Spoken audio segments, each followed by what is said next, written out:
Meanwhile, the UN Secretary-General Antonio Guterres will visit the city of Rafah on Saturday to push for a humanitarian ceasefire in the ongoing Gaza war.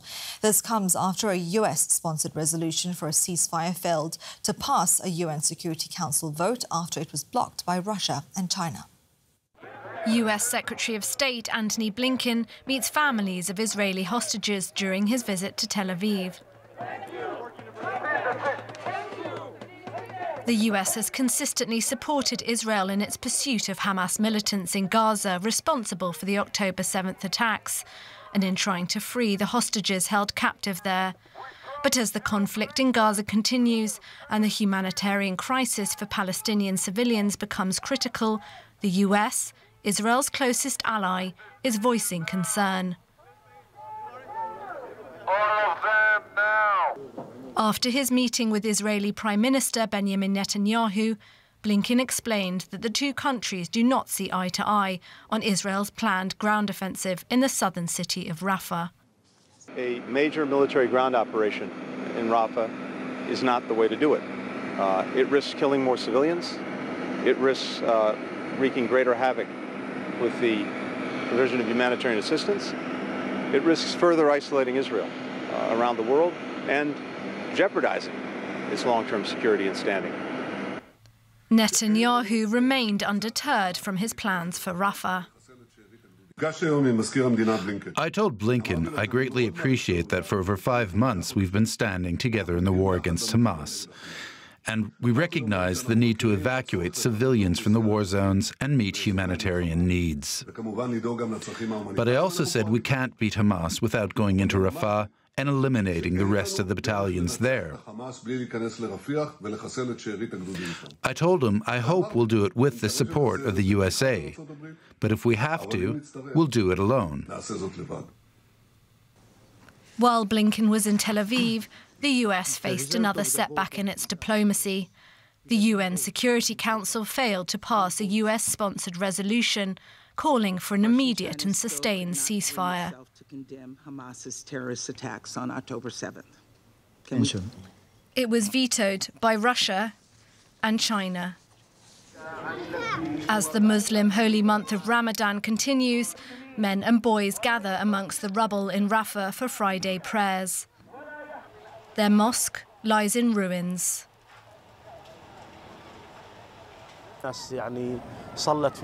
People prayed in the street for nearly a month after the mosque was bombed. The Israeli occupiers deprived people of praying in their mosques during the holy month of Ramadan. As you know, Muslims eagerly await this month to perform their religious duties, especially the night prayers.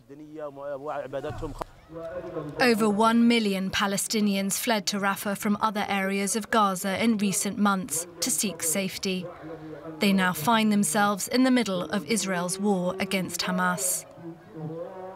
Let's get reaction now from Shaina Lowe, who's from the Norwegian Refugee Council in Jerusalem. Welcome to DW. Can I start with your initial thoughts on hearing this news of the failure of this US resolution?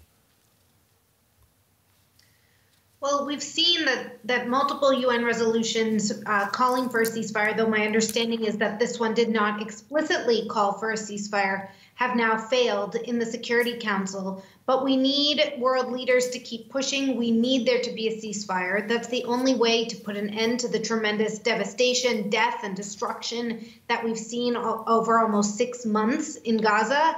And the only way for humanitarian agencies such as the Norwegian Refugee Council and our partners to be able to scale up aid to the people of Gaza who desperately need it, as famine is on the brink. We're on the brink of famine. And the people of Gaza do seem very much to be stuck in the middle of great power politics in this. Absolutely. These are the people who are losing the most. They've been suffering for 6 months of hostilities. There's been 32,000 Palestinians who've been killed over the last 6 months. More than 60% of housing in Gaza damaged or destroyed. 1.1 million people facing acute starvation levels.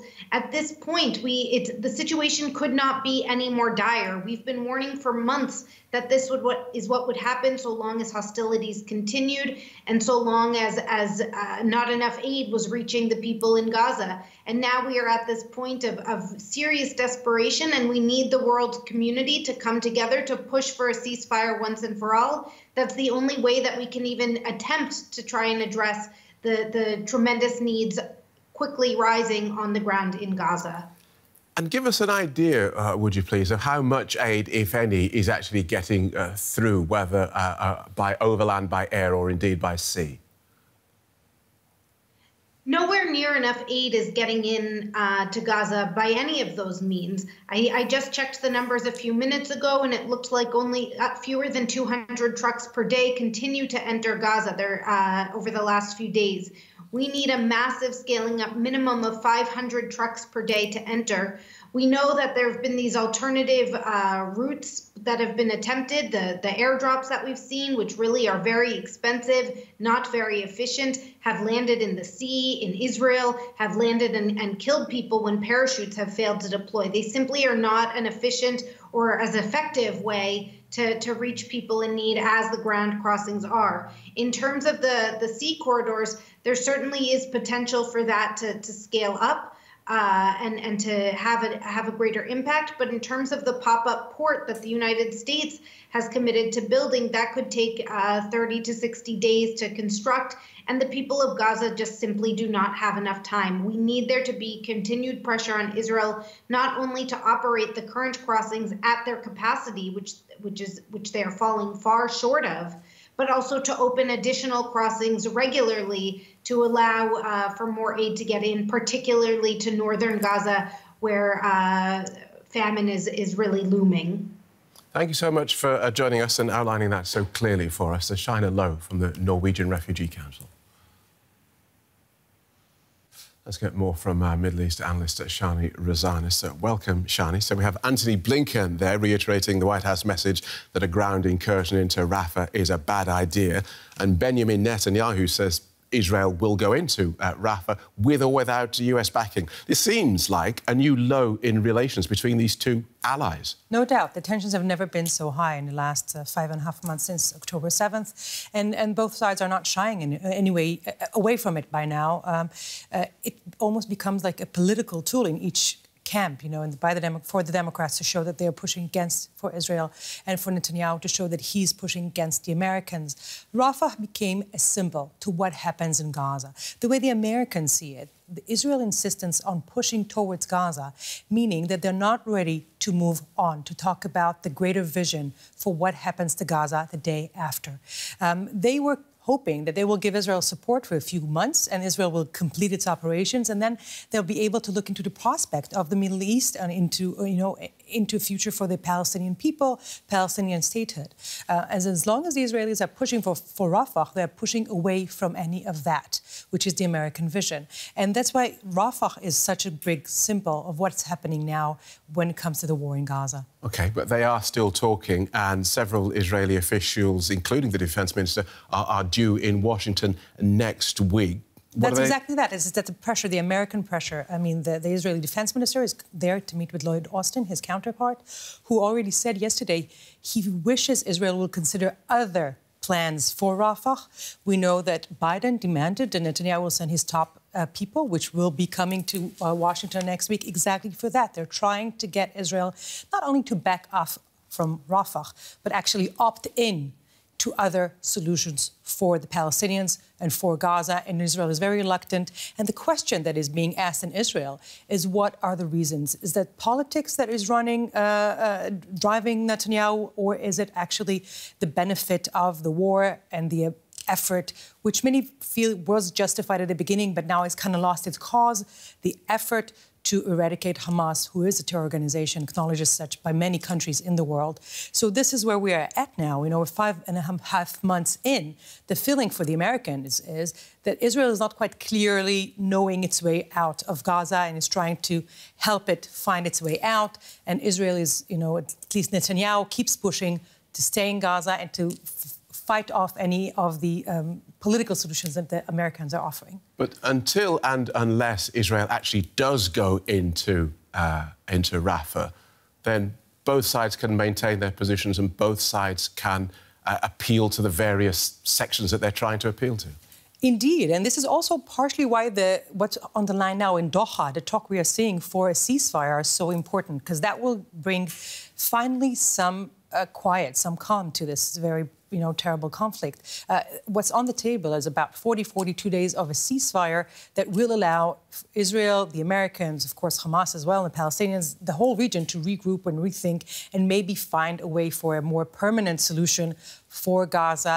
This is happening as we speak right now, and hopefully we will know better. I mean, Blinken was cautiously optimistic about the chances for a deal to be reached soon. Hopefully that will maybe be the way out, some sort of breakthrough. OK, thank you for that, Shani. DW's Middle East analyst, Shani Rozanes. Thank you. All right, I want to go now to Tel Aviv. I'm joined by Mairav Zonszein of the International Crisis Group. She's a senior analyst focused on Israeli-Palestinian issues and regional conflicts. It's good to have you with us. Russia and China vetoing this U.S.-sponsored resolution. What do you make of that? Did you expect this vote?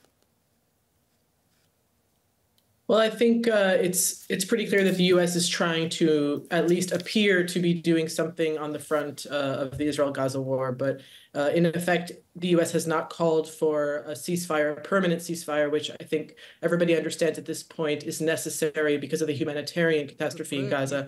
Russia and China, of course, have their own interests in vetoing or abstaining or going against the U.S. resolution politically. But either way, the resolution itself did not call for a ceasefire without condition, which is, I believe, what many of the members were looking for. And the fact that this U.S.-backed resolution failed to pass in the UN Security Council, can Israel now claim this as a sort of victory? Well, Israel claims plenty of victories when it can. The ICJ South Africa hearing, the fact that it didn't actually call for a ceasefire or decide that Israel was actually committing genocide, only the potential was claimed as a victory by Israel. So Israel could certainly claim this as a victory. Israel still has full U.S. backing for this war, and it continues with its offensive and continues to make threats about Rafah as well. I want you to take a listen to what we heard from the Prime Minister, Benjamin Netanyahu, what he said today after meeting with the U.S. Secretary of State. Take a listen. I told Blinken I greatly appreciate that for over 5 months we've been standing together in the war against Hamas. And we recognize the need to evacuate civilians from the war zones and meet humanitarian needs. But I also said we can't beat Hamas without going into Rafah and eliminating the rest of the battalions there. I told him I hope we'll do it with the support of the USA. But if we have to, we'll do it alone. That's quite a statement, isn't it? We've got the Prime Minister saying we are going into Rafah, whether or not the U.S., our most important ally, likes it. What is this going to do to Israeli-U.S. relations? Well, first of all, I think we need to take into account that Israel and Netanyahu specifically are purposely using the threat of Rafah, which we've been hearing about for weeks now, as an imminent threat when people I understand that for various reasons, including military recruitment on the Israeli side and the need to move the population out, 1.4 million people who are, internally displaced in Rafah, these things would need to happen before they could go in. So that threat of going in is really a way to distract from the humanitarian disaster and the imminent famine that is happening in North Gaza and could also reach South Gaza. So I think this is a ploy by Netanyahu. I think it's very clear that he is using this to take away attention from the fact that he understands that he can't do those things without U.S. approval. Israel is completely dependent on weapons shipments from the U.S. It's not something that Israel can do without the diplomatic and military support of the U.S. So you say this is a ploy by Netanyahu. Then what do you make of these Israeli officials? I understand it's the defense minister, the war cabinet minister that are traveling next week to Washington. They're going to be talking about, as I understand, about a possible ground operation in Rafah. Is this where the real decision is going to be made? And do you see the U.S. convincing Israel not to move forward on this? I think the U.S. has leverage to make this to create a ceasefire in Gaza, and it has chosen not to do so. Whether or not real decisions will be made, I'm not sure. Part of it, to me, seems to be performative on both sides. Netanyahu tries to appear tough. He's trying to drag out the war for his own political survival, and the U.S. gets to show that it's doing everything it can to stop or to minimize a Rafah operation. So I see this as largely performative. Obviously, I don't know what's going on behind closed doors. But I think this is just a way for Israel to show that it's cooperating with its ally, with its largest benefactor, when in reality, neither side, if it really wanted to, is taking the action that it says it wants to take. Mairav Zonszein of the International Crisis Group joining us from Tel Aviv. We appreciate your time and your analysis tonight. Thank you.